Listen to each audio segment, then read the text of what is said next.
이렇게 계속 나와 있을 거면 조지나 브라크? 예술가 광기와 한번 그런 역할을 해보고 싶어요. 경쟁자가 너무 많은데 저 에일레를 보고요. 브라크를 해달을 시켜가지고 제가 뒤에서 막 이렇게 머리를 열심히 길러서 해다 하겠습니다.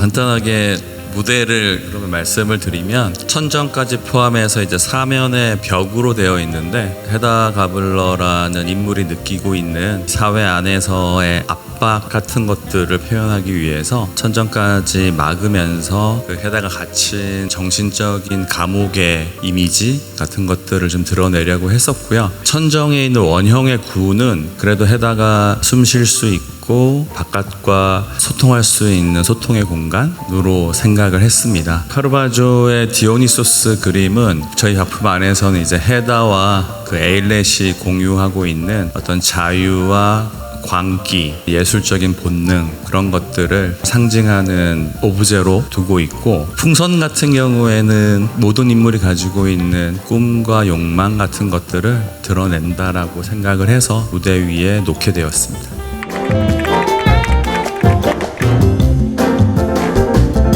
저만의 헤다를 여러분께 어떻게 이해를 시켜드릴까. 이 인물이 어떻게 보면 연구하면 할수록 어려운 인물이기도 하고 이해할 수 없겠지만 그거를 현대적으로 해석을 한다면 여러분께서 분명히 이해하실 수 있는 부분이 있을 것이다. 이게 꼭 지금 우리가 살아가고 있는 우리 자신에 대해서 돌아볼 수 있는 분명한 그런 요소가 있을 것이다. 저는 그렇게 해석을 했어요. 여러분도 그렇게 다가가시면 조금 더 많이 풍성한 이해가 되지 않을까, 저는 그런 식으로 생각을 했습니다. 여러분께서 팜플렛에 보셨듯이 조금 의외다, 헤다가 왜 이렇게 화사하게 웃고 있지 이것 때문에 뭐 그러신 분들도 혹여나 있으실 거예요. 저도 이렇게 어둡게 갈까라고 생각했었는데 연출님도 보시고 오히려 이런 면이 헤다스럽지 않을까, 그동안에 우리가 가져왔던 헤다는 선입견이지 않을까, 누구의 가슴속에도 다 헤다가 있기 때문에 우리가 볼 수 없는 멀리 있는 인물이 아니라고 저는 그렇게 해석을 했습니다. 여러분께 와닿았기를 바랍니다.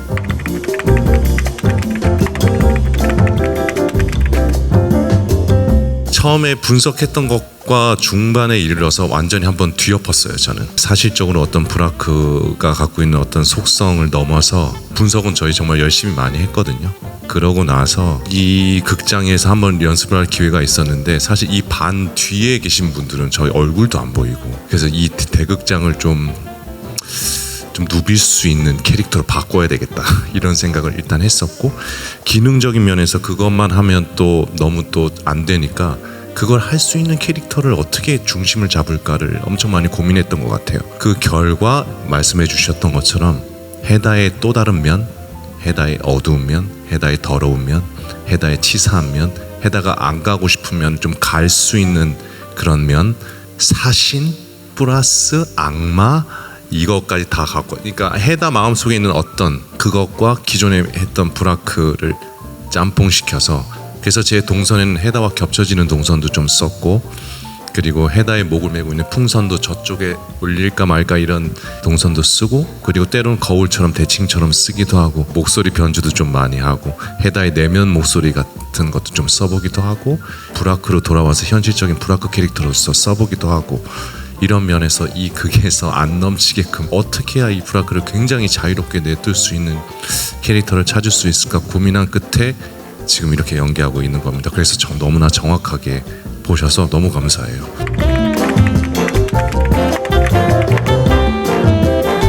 어떻게 보면은 헤다가 에일렛이 디오니소스 적이길 바랬잖아요. 헤다의 욕망이라고 저는 생각을 해요. 그렇다면은 에일렛이 전혀 뭐 그런 성향이 없었나? 그건 아닌 것 같고, 분명히 헤다가 에일렛한테서 디오니스적인 어떤 영감을 받을 수 있을 만한 성향을 가진 인물인 건 맞는 것 같아요. 그럼에도 불구하고 에일렛한테 헤다가 바란 건 헤다 자신의 어떤 허상이었지 않았나. 에일렛은 어떻게 보면은 굉장히 인간적인 사람이라고 저는 생각을 해요. 헤다가 생각하는 어떤 뭐 신적이고 헤다의 뮤즈가 될 수 있는 그런 사람이라기보다는 굉장히 인간적인 면모가 있는 사람이라고 전 생각을 하고,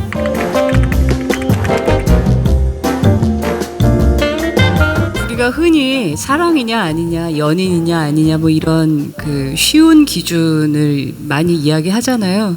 그런데 태아에게 에일렛은 대사에도 나오지만 세상을 이해하는 법을 가르쳐주고 생각하는 법을 알려주고 미래로 한 발 떼서 움직일 수 있게 해준 스승이자 친구이자 연인에 가까운 의지가 되는 그런 감정을 가지고 있겠죠. 단편적으로 그건 없어 이렇게 말할 순 없잖아요. 대사에도 나오지만 태아에게 에일렛은 미래를 열어준 사람, 그리고 나의 앞날을 다시 한번 생각해보게 하고 나 자신을 돌아보게 해서 한 발 더 나가게 해준 사람이라고 생각해요. 그래서 의미가 굉장히 큰 존재죠, 태아에게는.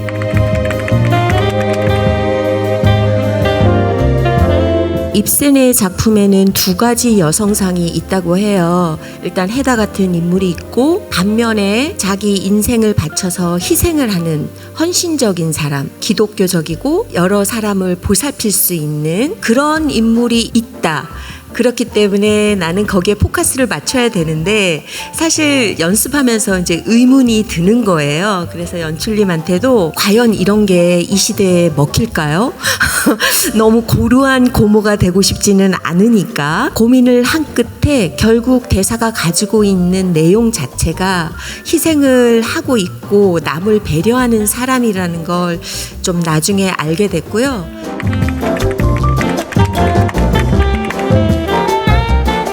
가장 많이 고민했던 장면은 이제 헤다의 죽음을 어떻게 표현할 것인가가 저에게는 가장 큰 숙제였고요. 대본에 이제 나와 있듯이 총으로 쏴서 죽음을 맞이하는 과정으로는 하고 싶지가 않았었고, 극장에서만 경험할 수 있는 어떤 표현이 있으면 좋겠다라고 오랫동안 고민을 했고, 죽음으로써 마무리가 됐으니까 그것은 완전한 자유이지는 못할 텐데 해방과 자유를 주고 싶었어요, 헤다에게. 오늘 보신 관객분들이 7명의 배우가 자기 장면이 아닌데도 처음에 나와 있는 게 많이 이질적이고 이상하게 느끼셨을 텐데, 그게 2시간 후에 그 연극의 엔딩에서는 그 인물들이 공간 안에 함께 있는 게 너무 자연스럽게 받아들여지셨을 것 같아요. 그런 것들은 저희가 드라마나 영화에서는 잘 못 보고 연극을 하는 극장에서 볼 수 있는 것들이라서 그런 지점들을 좀 즐겨주시면 좋겠습니다.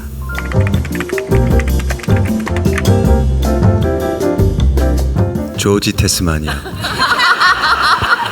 아니, 왜냐면 저는 이렇게 계속 나와 있을지 몰랐어요. 이렇게 계속 나와 있을 거면 조지나 브라크 보자고 한 얘기고요. 전 배역을 사랑합니다. 저는 에일렛 레브보그 정말 해보고 싶은 역할이에요. 우리가 알고 있는 그 예술가 광기와 한번 그런 역할을 한번 해보고 싶어요. 경쟁자가 너무 많은데 저 에일렛 레브보고요.